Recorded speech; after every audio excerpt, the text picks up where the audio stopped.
আসসালামু আলাইকুম, সবাই কেমন আছেন? আশা করছি সবাই আল্লাহর অশেষ রহমতে ভালো আছেন। আলহামদুলিল্লাহ আমরাও ভালো আছি।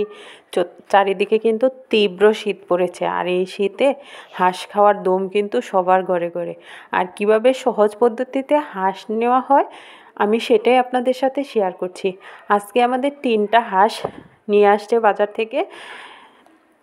2টা হচ্ছে দেশি হাঁস, একটা রাজহাঁস। আমরা কিভাবে এই হাঁসগুলা খুব সহজ পদ্ধতিতে বা গ্রামের মানুষ কিভাবে সহজেই পরিষ্কার করে সেইগুলাই আপনাদের সাথে শেয়ার করতে আসবো। আমি প্রথমে হাঁসটা একটু পরিষ্কার করে নিয়েছি, যে দিক দিয়ে হাঁসের বুড়িটা বের করা হবে সেটা একটা।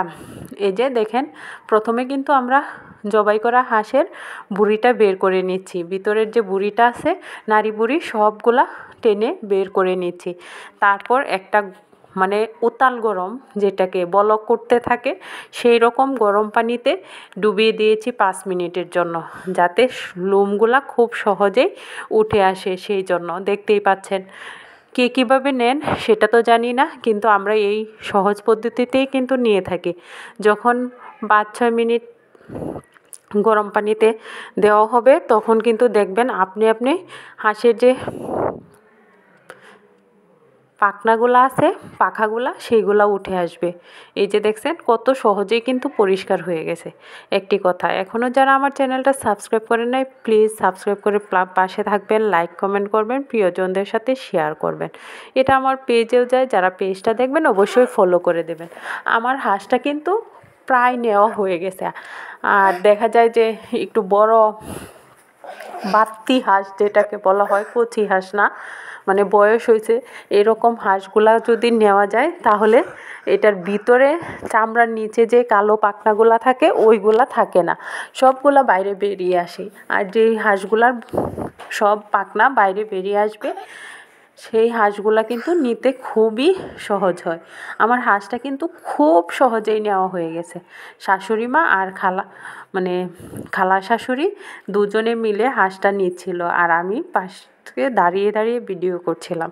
আর আমিও কিন্তু হাত দিয়েছি, দেই নাই এরকম না।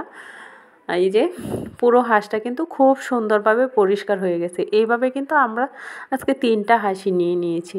2টা রেখে দেবো, রাজহাঁসটা রান্না করে ফেলবো।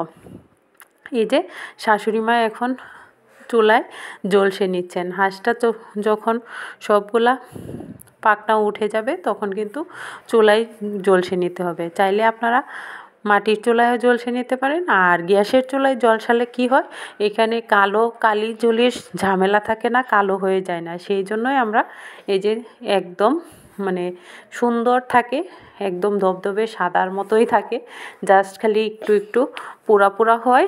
আর এমনিতে কালো হয়ে যাওয়ার বা কালার চেঞ্জ হওয়ার ঝামেলাটা থাকে না, হাতেও ময়লা হয় না। এই যে হাঁসটা কিন্তু ঝলসিয়ে নিয়েছি, দেখতেই পাচ্ছেন কত সহজেই কিন্তু হাঁসটা নেওয়া হয়ে গেছে।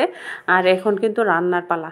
হাঁসটা ঝলসানোর পরেও একবার বেছে দেখে নেব যে এইটায় কোনো পাখা রয়ে গেছে কিনা। ভালো থাকবেন, আর এইভাবে হাঁস নেবেন শীতের দিন, যেহেতু হাঁসটা সবাই খাওয়া হয়। আল্লাহ হাফেজ।